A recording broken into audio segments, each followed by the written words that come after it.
Good evening, everyone. Very warm welcome. My name is Anita, and we are very glad that you have made time to join us. You know, we often clean our closets, and we really like it when it's neat and clean. Tomorrow, there's an opportunity to clean the closet of your mind and your heart, and not only clean it, but fill it with blessings. Manhattan Meditation Center is offering a workshop which is starting tomorrow at 10 a.m. It's only for an hour and a half, turning bitter moments into blessings. I think we all have some, baggage we carry, and it's a good time and good opportunity to just let it go and fill it with blessings. So if you haven't registered for the workshop, please do so. The registration link is available on the website, and I will post the link in a few minutes. And do pass on the word to your friends and family, and if anyone you think can take benefit from it, encourage them to join too. The recordings of this talk, as well as the talks which we have done earlier, are available on Manhattan Center's YouTube channel, as well as on Facebook. On YouTube channel, the series is called Wisdom in Action, the playlist. So if you want to go and access on YouTube channel, please choose or look for the playlist titled Wisdom in Action, and all the talks are filed underneath it. Besides this, Manhattan Center offers live meditation twice a day, Power Boost meditation at 12 p.m. in the afternoon for 15 to 20 minutes from Monday to Friday, and good night meditation again for 15 to 20 minutes at 8 p.m. in the night from Monday to Saturday. And on Sundays, it is at 7:30 p.m. All of you have control of your mics, so please keep them muted unless you really want to ask something or share something. We do appreciate if you can turn on your videos and keep them on. It makes the class a little bit more interactive, and it's encouragement for us. So today's topic, angelic consciousness. And there's nothing much to say about it, right? Most of the time, I was thinking, we often end up saying, the babies, they sleep like an angel. They ask, somebody has a new baby at home, and they said, how's the baby? You said, baby sleeps like an angel. Or the children, when they're behaving well, they said, oh, you are an angel. Or even parents, a lot of times, especially to girls, they say, you are my angel. And I was thinking, we use that word very often. Even I do that. I have done that. My second daughter is a premature baby, and I always call her. I said, "You are my angel." And we also use the word guardian angel, right? We use all these phrases, but do we actually know what it means that somebody behaves like an angel, or we are saying that somebody is actually behaving like an angel? I know that I am really not familiar with it. Angels are not such a huge part of Indian culture, but in Western culture, it's more embedded, right? So let's hear from Sister Judy. And anyone who is joining first time and not familiar with Sister Judy Rodgers, Sister Judy is Raj Yogi and a meditator for a very, very long time, which I think close to 30 years or so. She has written books on spiritual aspects. She has shared some of the titles and the content in some of the lectures. She's a media consultant, and she has worked with a lot of big corporations and big, houses in New York City. She's a teacher, Raj Yoga meditation teacher. She does everything. She does a lot of programs. She does a lot of spiritual talks, and very inspiring. So I'm going to invite Sister Judy to share her thoughts on angelic consciousness. Thank you, Anita. Very warm welcome. Very good to see you. Nice to see you. We're making it through the winter, aren't we? Yeah, and I think it's the right time to just cozy behind it's a fireside chat. Bundle Let's up in your think room. let's think of it like a fireside chat and not Yeah. so much a lecture. So I'm very good if you want to interrupt me during this. If you've got something on your mind, say so. Um, I have to say this is kind of the advanced course. So if you were coming in hoping for something simple, I'm not sure angelic consciousness is so simple. There's a bit of depth here, and so I'm hoping that all of us on the call, we're all meditators, we're all students of spiritual understanding, and we're going to need that to really understand this subject of angelic consciousness. So let me just start with the word consciousness. Let's forget the angel thing for a minute because we're going way beyond Hallmark cards here with the idea of an angel.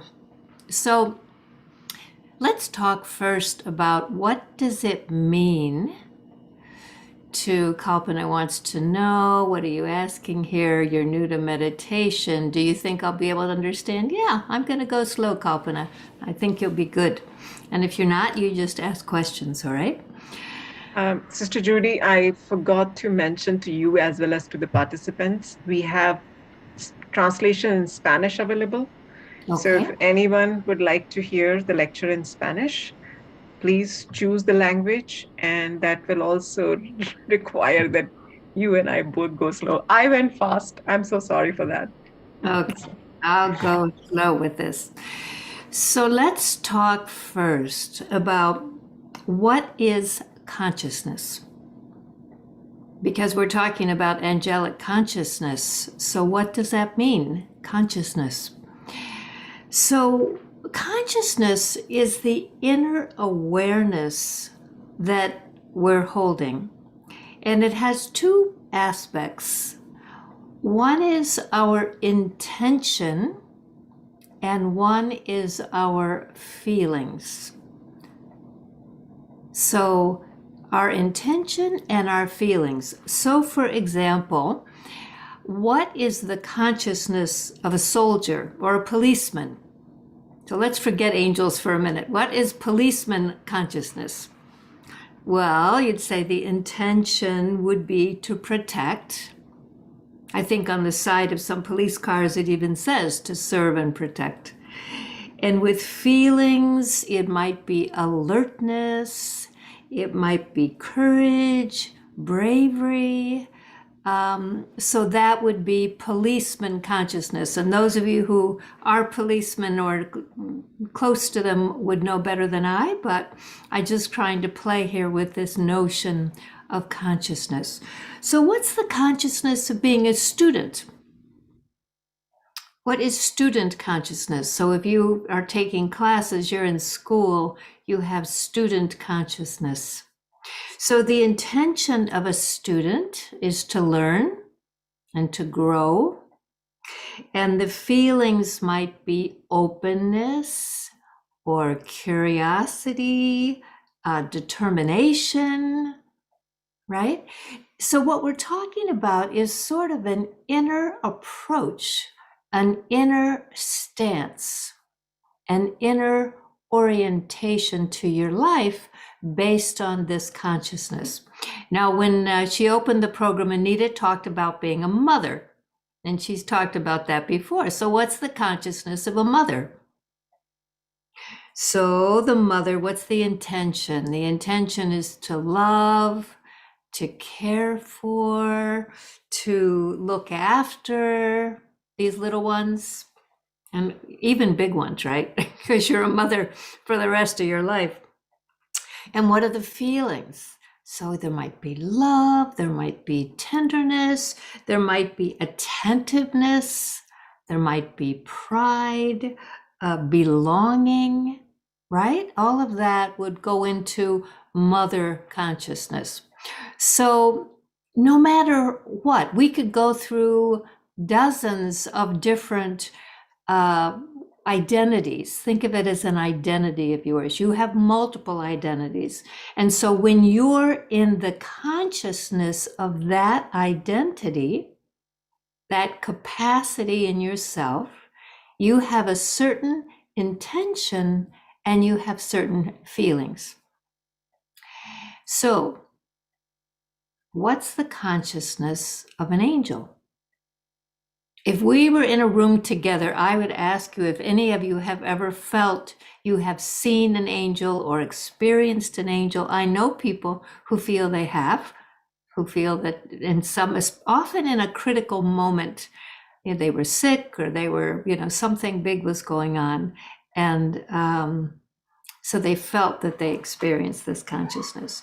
So with an angel, angels have the intention to be messengers of peace, to bring comfort, and to bring the soul close to God. Because angels are very much in connection with God.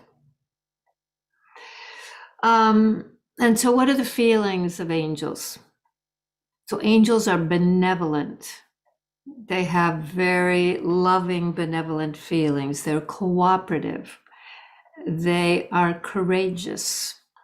They are soul conscious. They're only this incorporeal form. They are, they generate feelings of belonging. If an angel comes to you, you would feel some sense of closeness or belonging. Now, when you think about all the literature on angels, and Anita said that there aren't many in India, I don't know, that's not my cultural past. But in the Christian path, they're all over the place, right? They're showing up and speaking to Mary and appearing to Joseph and appearing to all kinds of people in all kinds of places. And so angels they often are talked about in terms of soldiers on battlefields where there's a lot of people dying, that they felt there was the presence of these angels everywhere. There are statues of angels all over Russia, all over Italy. I mean, this is a really common phenomenon, these angels. So they can't all be making it up. Right? I mean, they all can't have some kind of group dream here. There's got to be something going on when we talk about angels. And so that's what I want to explore with you. When we hear about them, they are always bringing comfort. They are always helping remove people's pain and their sorrow. They bring a sense of peace. They make the person feel that God is very close by. They often have a message. Often angels bring some kind of a message. And there are angel specialists, and I'm not one of them, who can talk about all the different kinds of angels, right? So I'm just going to deal with the phenomenon of the consciousness, what we're calling this angelic consciousness. So the big question for you, is it possible for you to develop this angelic consciousness? Or is this a different kind of being, a different kind of class of being? I could be good, but I couldn't really be angelic. So what do you think? You have to believe it's possible, or you wouldn't be here with me, right? I'd be talking about something totally alien. So yes, it is possible. It is possible for you to cultivate angelic consciousness. But there's a saying that we hear sometimes in the Brahma Kumaris, which is, it's not like going to your auntie's home. So what I'm going to talk about with you tonight is what is required for you to cultivate this consciousness of being an angel, this angelic consciousness. And I would say the very first thing this has to do, because angelic consciousness it has all the consciousness. Let's go back to the list I gave you: policemen, mothers, student. They all have to do with an inner state. In other words, you could enroll at a university, pay your money, go to class, and not have student consciousness. You could give birth to a baby and not have mother consciousness. Do you know what I'm saying? It's a state of mind. It's a state of heart. It's a state of the intellect. Yeah, it's so true. When I had my first baby, although people were calling, "Oh, you're a mother," I was just feeling like they're talking about somebody else, not me. It took a while, several months, to feel like, "Oh yeah." It's that inner state, right? It's Yes. that inner acceptance, that inner commitment, that inner awareness. There are people who are phenomenal students who never pay the tuition and go to college, right? There are people who are very motherly who don't give birth to children. So you know what I'm saying here. We're not talking about outer steps. We're talking about inner awareness, inner consciousness. So when you move into this high aspiration that you're going to serve in this consciousness, or you're going to begin to move in that direction if you don't quite think you're there yet, the very first thing you have to think about are two of the powers, what we call the 8 powers. Two of them are really relevant here. One of them is the power to pack up. Now, angels by occupation are pretty simple characters. They don't have a lot of baggage. You don't see them showing up with a trunk or a new outfit or right? Angels are really simple. These are beings of light. They are very, very simple. So we tend to travel heavy. Those of us in the Western cultures, I think now the whole world, we've become quite consumer oriented. We have lots of trappings. We have furniture and clothing and jewelry and collections and investments and all kinds of things that weigh us down. And we've got all the worries that go along with having those things. So to move towards angelic consciousness, you really have to have this power to pack up. What that means is that you can put away the things that are not relevant for what you're about to undertake. Just pack up the things that you do not need for this venture into angelic consciousness and set them aside. Because you can't have worries and concerns and burdens and work in this consciousness. The other thing, the other power that would be useful to you would be the power to merge. That is to push things like you do into the ocean when you just push something down underneath. And then I'm not talking about suppressing something, but I'm talking about, again, things that are rattling around in your mind, things that are cluttering your consciousness. Those will prevent you from being in that angelic consciousness. So the packing up of the things you don't need, the merging of these other distractions to prepare yourself to be in this consciousness. So this has a lot to do with thoughts. Angels are powered by thought. So if you are on a spiritual path, you are most likely beginning to get used to, or very used to already, watching your thoughts. It's very crazy in there, isn't it? When you turn your attention into your mind and you say, oh my gosh, what's going on? Especially if you're reading the news and following social media and all of that, you could find that your mind is filled with all kinds of stuff. So for angelic consciousness, you start by getting rid of everything negative. You know what I mean by negative, right? Getting rid of everything that has to do with being afraid or being worried or being anxious or disliking someone or disliking the self or sorrow. All of that stuff has to go. You cannot work in angelic consciousness if your mind has that kind of negative thought. But it's even more than that. You can't have waste thoughts.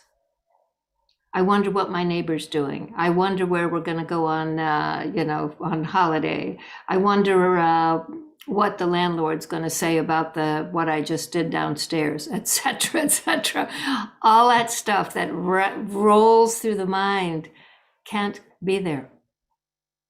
You cannot be in an angelic consciousness with waste thoughts.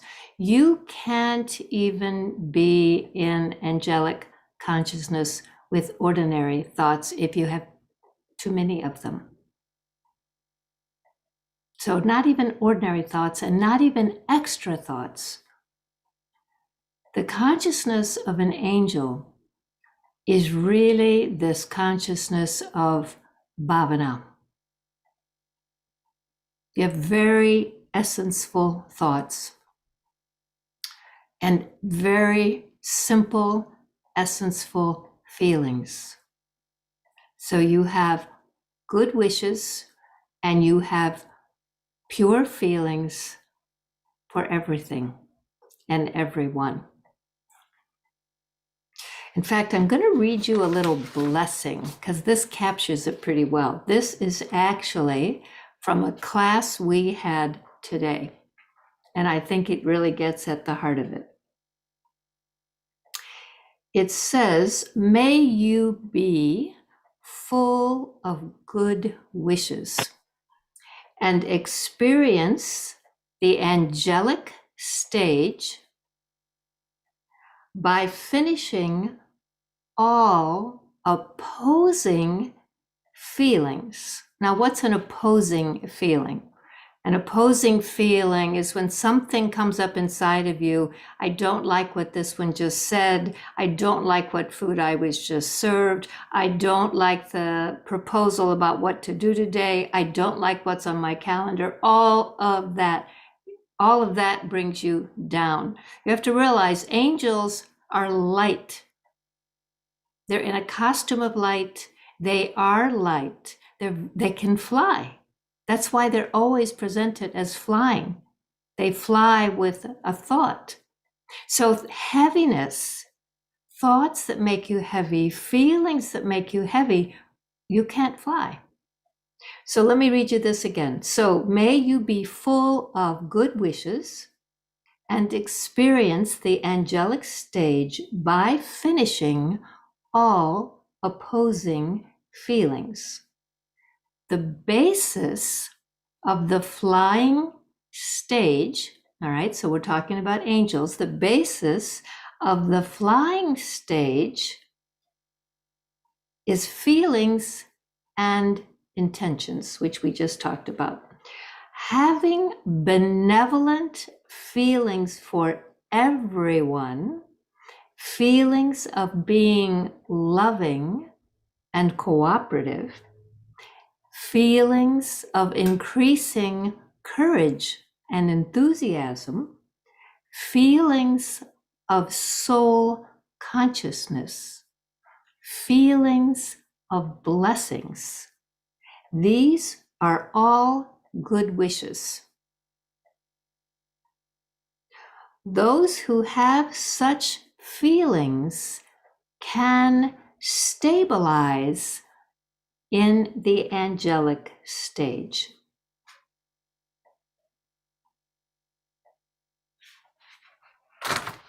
So,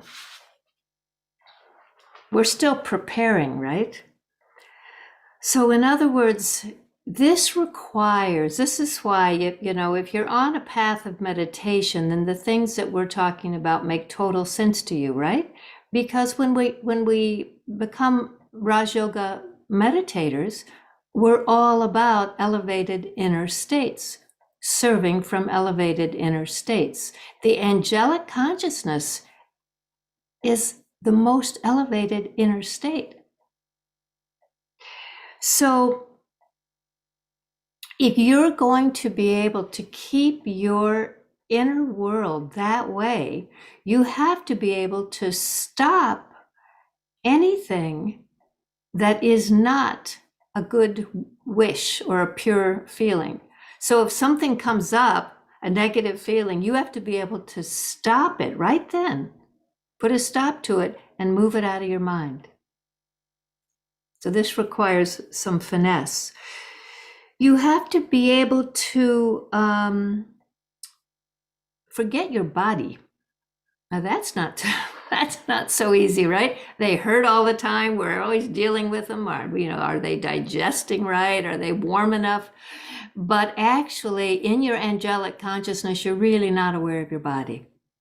So you're putting aside your body.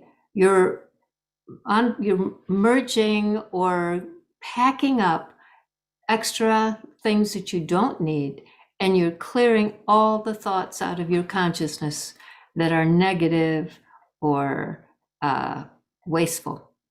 Yeah? So then, once you're in that state, then you move into the remembrance of the one above. And I see you, Kapali. Just to give me 1 minute, let me finish this thought, and then I'll take your question or your thought.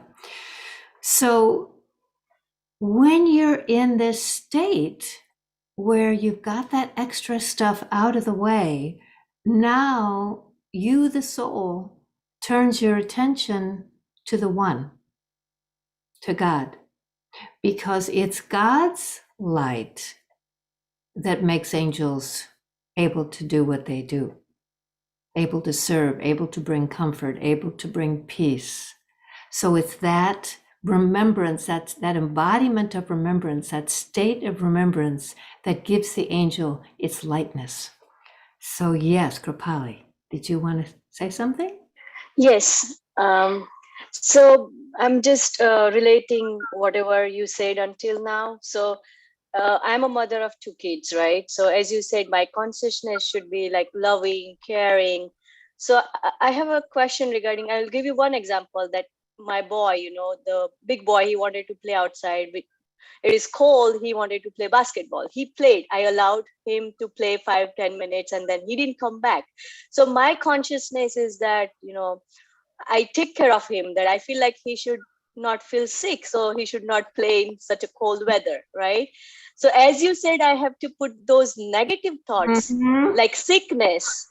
I should not think about that. And then I have to call him back. Am I going in the right direction? That way I have to think? Sure, you are. I mean, what you're talking about is very practical, right? Okay, Right. easy to say I'm supposed to be loving, but what happens when this child of mine does something that upsets me? Yes. Well, and this is the difference between human beings and angels, right? So there's nothing wrong with telling your child that they need to put on a coat or come inside or whatever. It's the consciousness in which you do that. If you do that in worry, in fear, in anxiousness, in upset, then you're moving in the wrong direction, right? If you do it with love and patience and benevolence and kindness and all of that, now you're moving in the right direction. So it's not that the angel doesn't deal with tragedy. A lot of the places, as I said, the places where many of the stories of angels are on battlefields, in Turkey and other places, Russia. So it's not that angels are strangers to heartbreak. In fact, that probably is when we most hear about angels, when people are struggling. But the way that angels respond is different from the human beings, right? So as a human being, we have one response, and as an angel, we have a different one. And we're at work on getting to be an angel. So, Sister Judy, yes. I'm sorry. Request from the Sister Matilda, just a bit slow so she can translate. Okay, sorry, Matilda. Sorry about it. Okay, so actually, since we're talking about human beings and angels, I'm going to read you something. So there was a brother in the Brahma Kumaris who was very interested in angels. And so he wrote a little piece human consciousness to angel consciousness. So I'm going to read you this. Ready? Humans ask, angels trust. Humans analyze, angels know. Humans wait, angels create. Humans judge, angels discern. Humans separate, angels embrace. Humans correct, angels inspire. Humans learn, angels remember. Humans process, angels are. Humans measure, angels donate.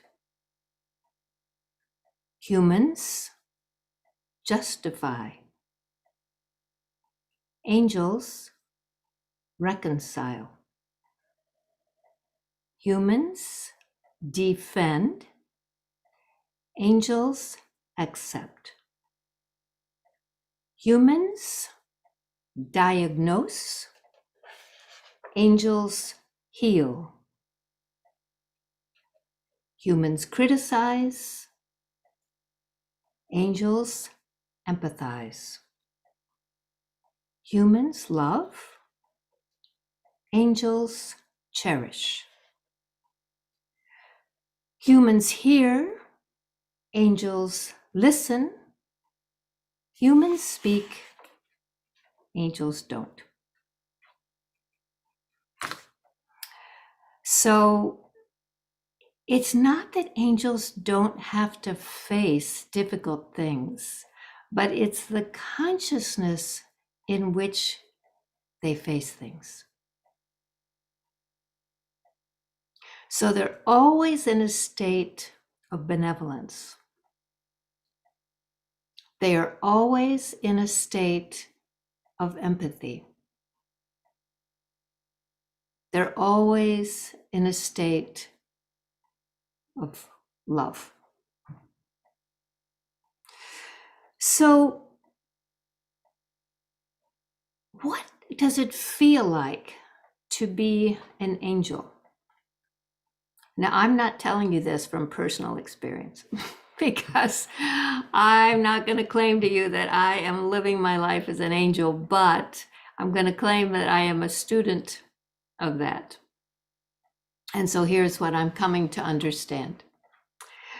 For one thing, angels can tell what's going on inside of the other without being told.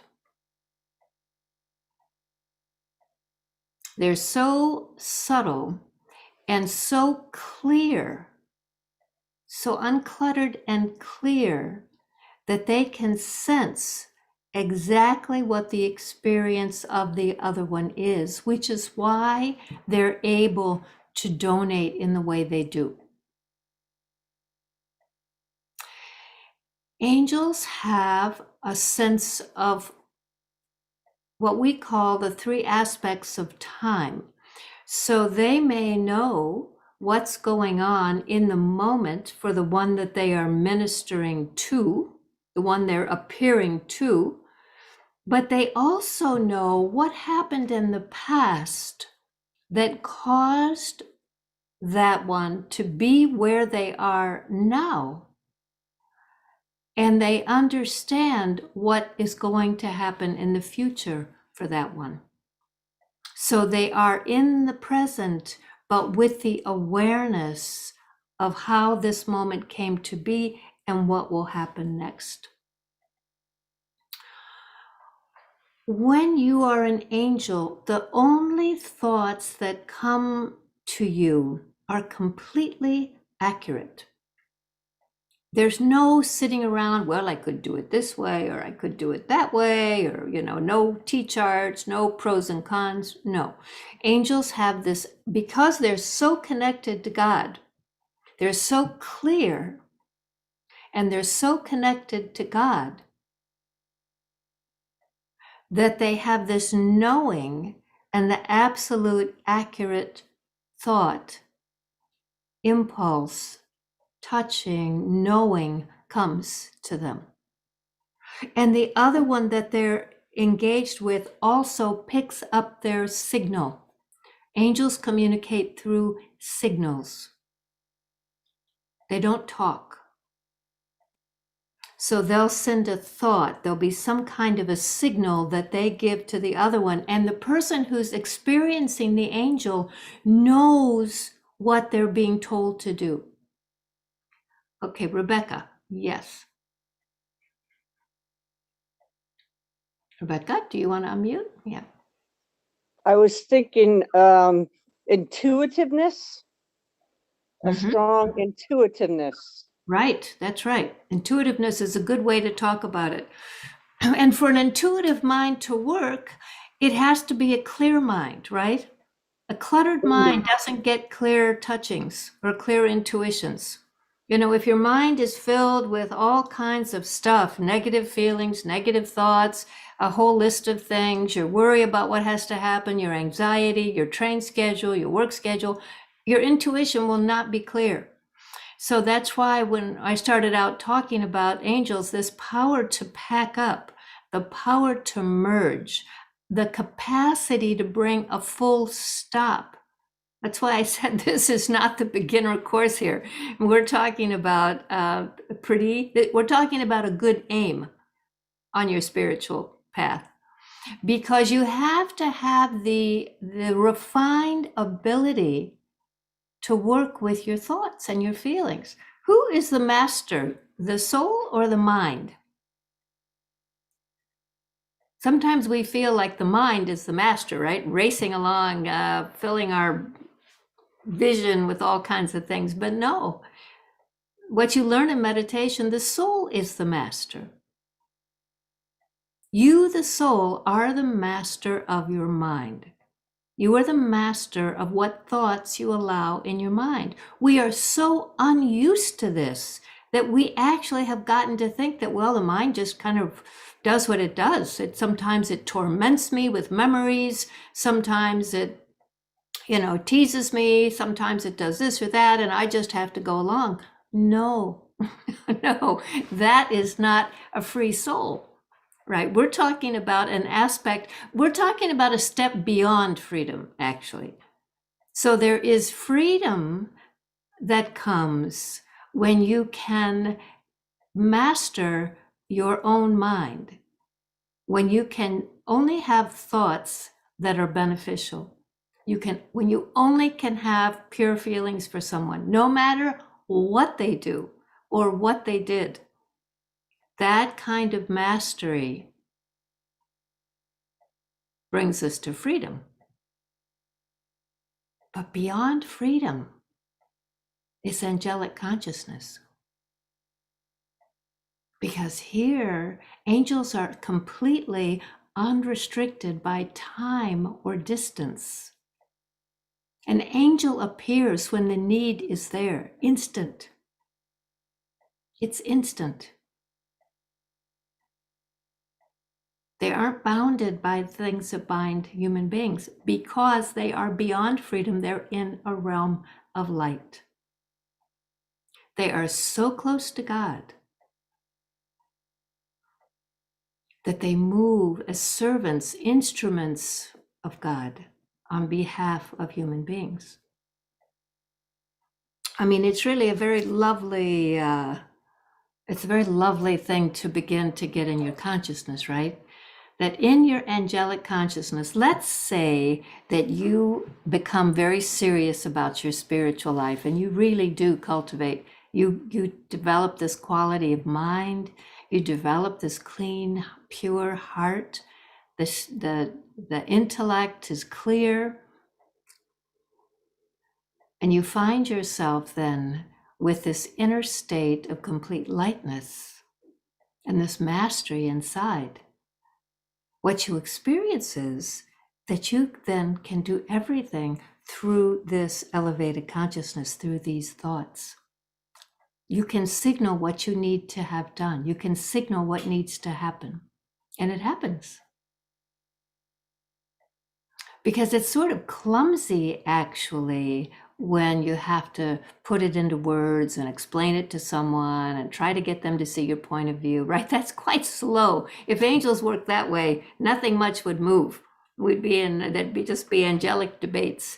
But no, that's not how they work. They work with this, this state, this elevated state where they're undistracted by any of that, and they're really working with signals and thoughts and pure feelings. Now, someone had a question here. What is this? How do you handle when someone pushes your button constantly? Well, people do what they do, right? People will push your button constantly. And the better they know you, the more they'll able to do it they'll be.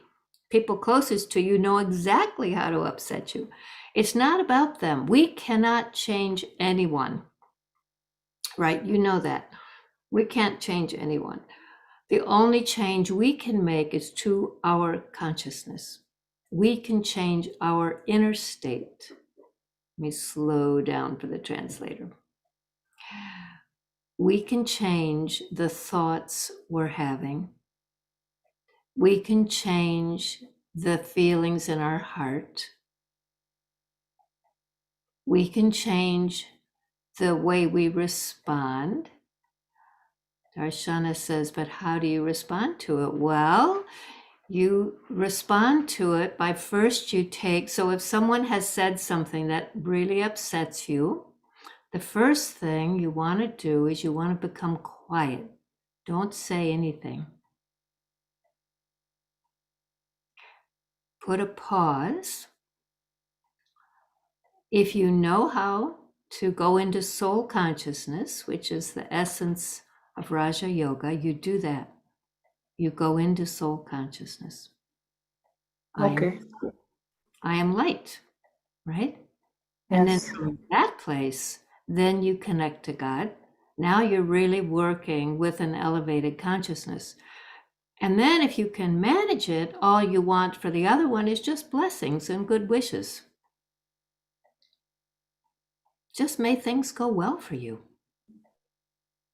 Right?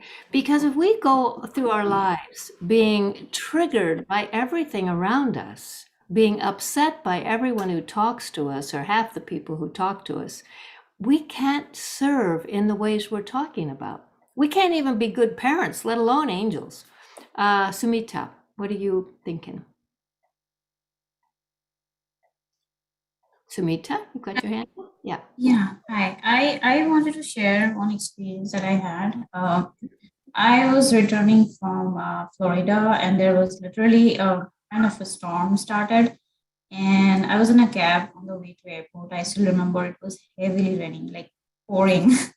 So the driver was saying, like, it's very difficult to go. And out of, like, I don't know, somehow I thought, like, I have nothing, but okay, I can just pray to angel, like, help me to reach all the way back to my home. And I was like, I was not sure even. I started praying, and I thought, like, it will be helpful if you can please stop the rain for at least few minutes so that I can reach boat and then go back to my home place. And in 2 minutes, I saw the result. I was like so surprised. I was like really surprised. Like in 2 minutes, literally it stopped. Even the driver was saying, like, oh, it stopped. Okay, we are fine. I can get you to airport. And then when I reached home, then I realized, like, I don't know what the miracle was. And I just prayed from my heart, and I saw the result immediately. Even, I mean, that was the first time I started believing. But after that, also many times I found the result. But yeah, that was really a miracle for me. Well, your instincts are good, Sumita. I mean, that, when you're in a difficult situation, and I can see several of you have the same issue. What about a creepy friend? What about if someone's rude? What about all the things that happen? What about them? What about them? They're making us unhappy, aren't they? All those things. They're making us unhappy. Yeah. pandemic is making us unhappy. Our intrusive friends are making us unhappy. Our children who are misbehaving, they're making us unhappy. And the winter weather, I mean, the list is long. But what we have to remember is the reason you are studying meditation is not because we think we can change all those things, although Sumita had a good experience. We're studying meditation so that when those things happen, which they do, that we don't become angry, upset, frightened, anxious, worried, or sad, which is what we do, right? So we tend to go along with all those negative feelings inside, and we get to the end of the day and we're so tired. We're so tired. And we can't even hardly be good parents and good friends, let alone angels. So that's why I said at the start of this is the advanced course. Because you start with being able to clear your consciousness. You start with being able to remove the things that are in the way, the thoughts and feelings that are crowding in. You start by not allowing things to upset you. Because you really can't serve if you're upset. Now, it may seem just impossible. How can I not be upset when this thing happens again? But you can. You can be not upset. Because when we allow other things to upset us, we've lost the mastery of the self. When you study Raj Yoga, what you're studying is self-mastery, self-sovereignty. And remember, you aren't the human being. You're the being inside the human. And the things we're talking about are the things that the soul learns to do. The soul learns to stay in the awareness of itself as light. The soul learns to keep its mind at peace. The soul learns to keep its heart clean. The soul learns to remain loving. And no matter what happens, no matter who says something, no matter what surprising thing happens, then we are always okay. But then to serve as an angel, we have to be beyond okay, right? We can't just be okay. Okay is good, but okay is not an angel, right? Okay is a good first step. If you're not feeling okay, start there. Start with feeling okay, no matter what happens. Just think that when this thing happens, it gives me a chance to practice my patience. It gives me a chance to practice being loving. It gives me a chance to be courageous. It gives me a chance to go into silence. So you look at those things and you say, okay, I'm getting stronger here. I'm getting more masterful, more powerful. You see, the reason that you are on this spiritual path is because you want to change your life, right? You don't want to keep being knocked around by the things going on. That's what's happening to the world. This is a time when things are happening suddenly with no warning. So we have to be able to maintain an inner state that allows us to respond and not react. So react is someone says something to me and I shoot right back at them. Or the train is late and I find myself getting in knots. Or etc., etc., etc. But responding is when I put a pause there, I quiet myself down. I go into a soul conscious state, in which case I'm aware of myself as light.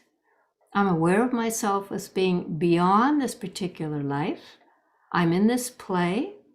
I'm playing my part, but I'm not going to live in anger or sorrow or worry or anxiety.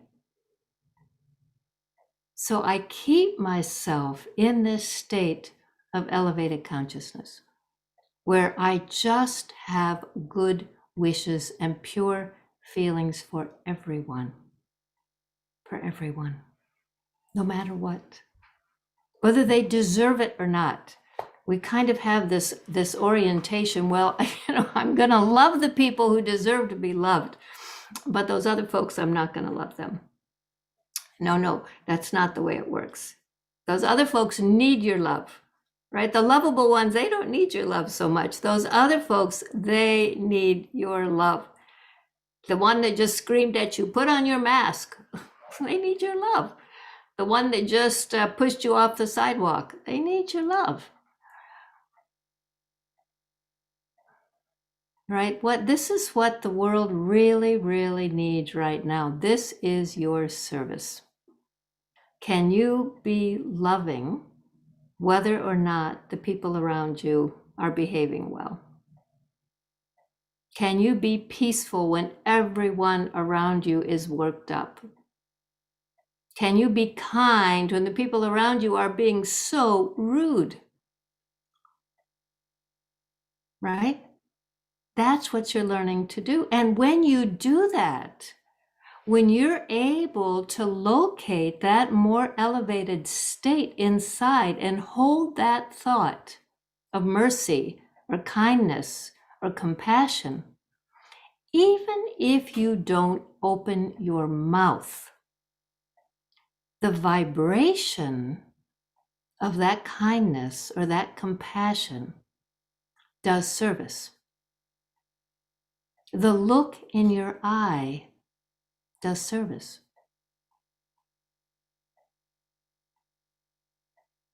You create a field around you that's peaceful.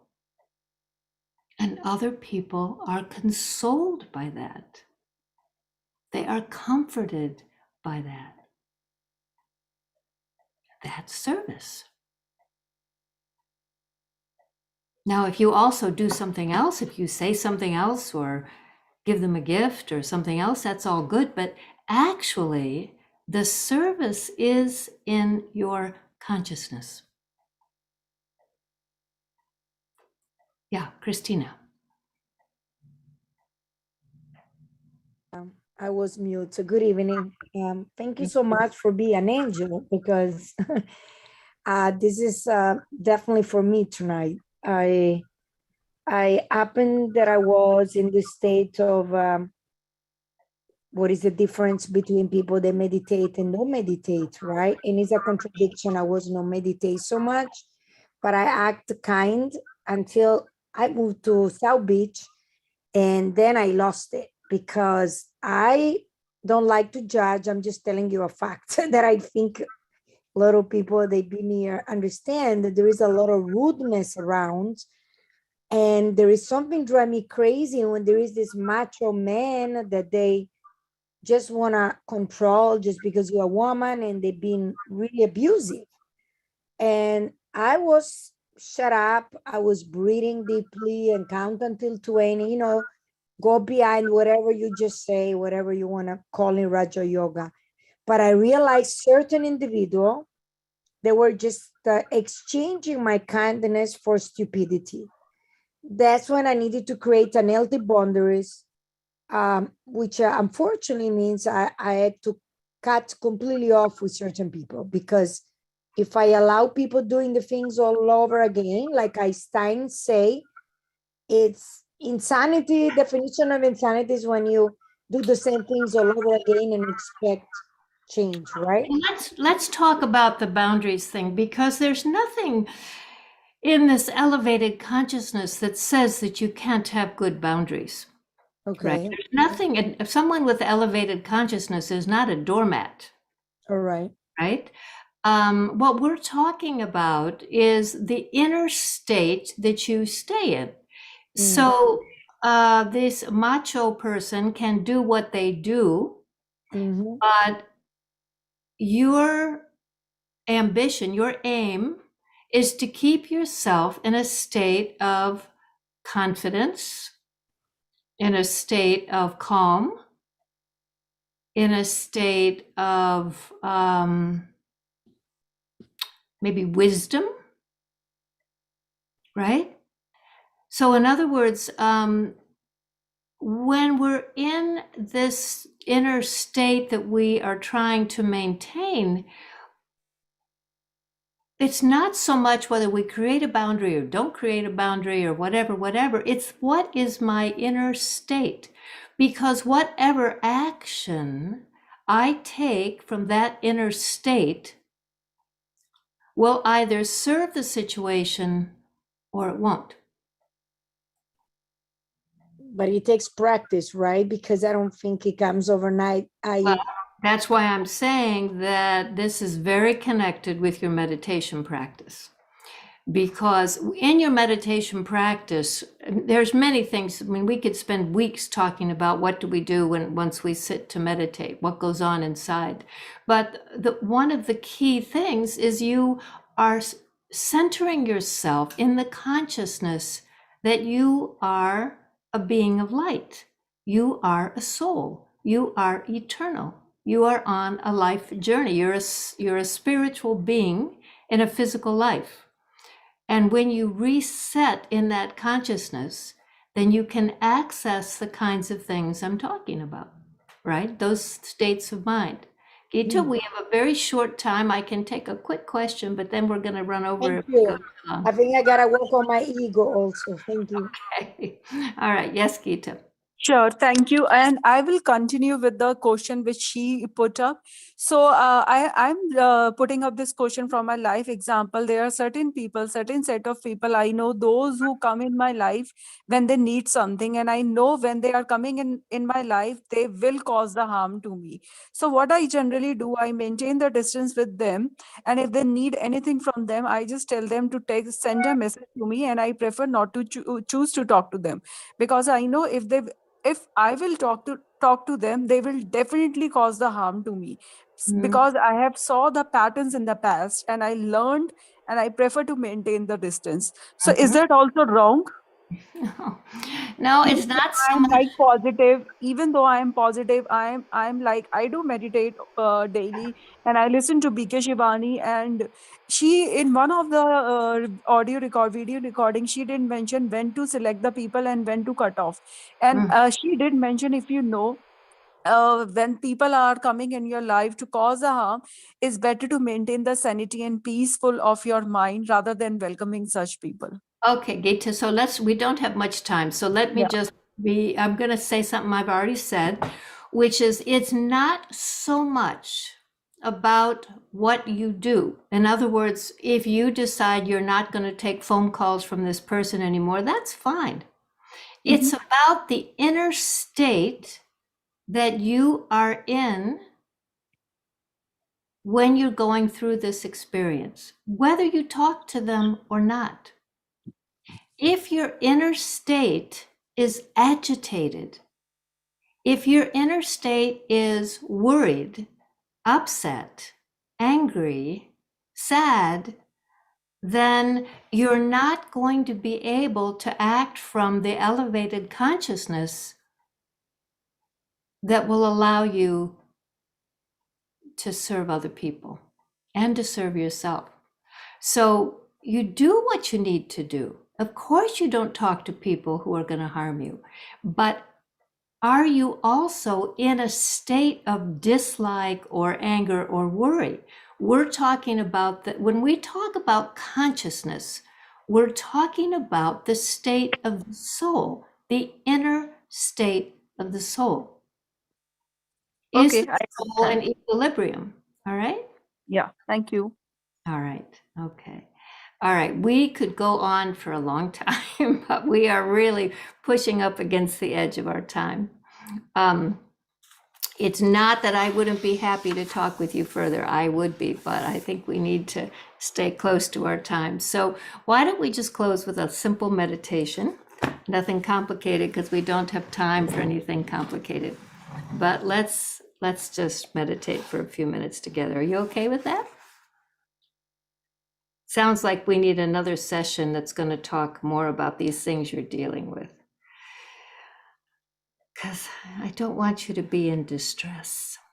Maybe more than one. Maybe more than one.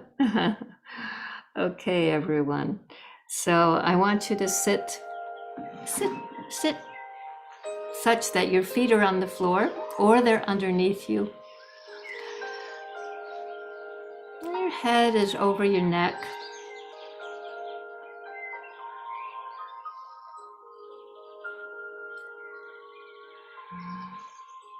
And take a couple of big breaths and just let everything out with that breath. Just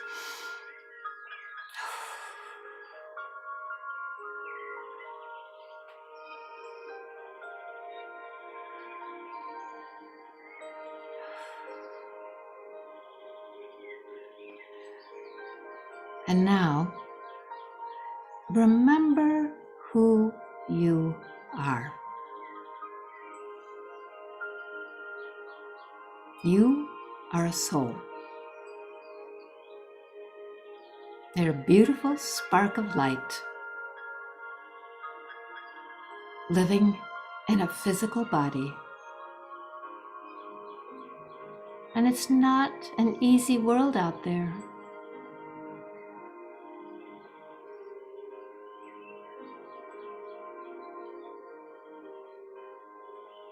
So you're learning through your meditation practice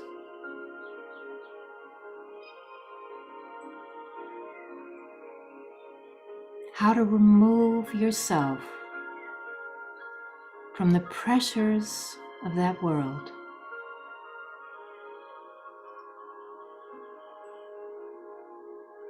And take refuge in a peaceful place inside.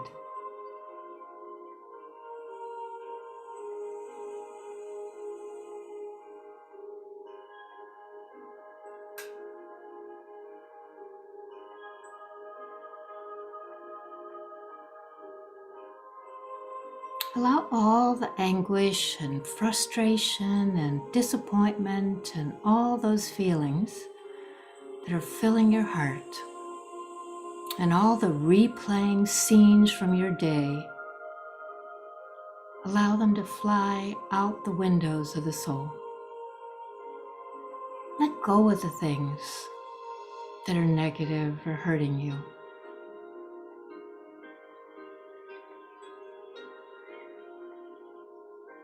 And sit quietly.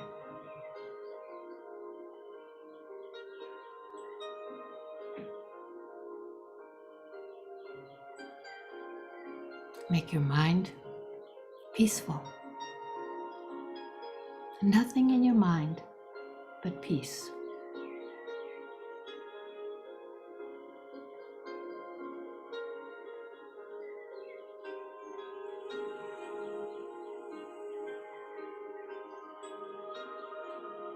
Make your heart clean.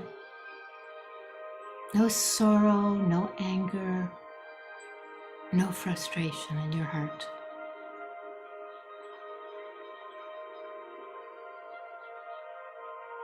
Because when you're upset with those other people, that upset lives in your heart, not in them.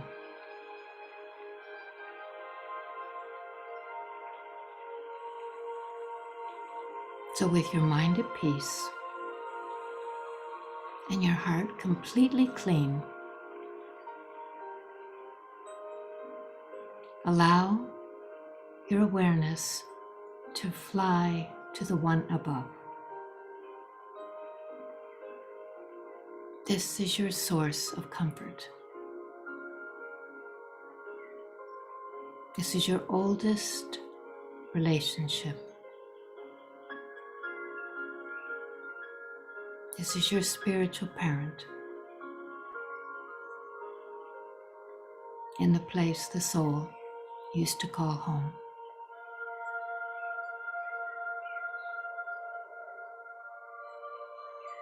And know that at some point you'll be there again with that one and in complete peace.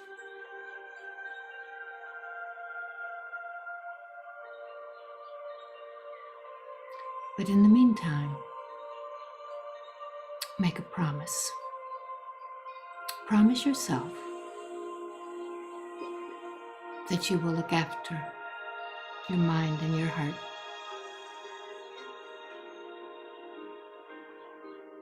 so that you can look after others. Om Shanti.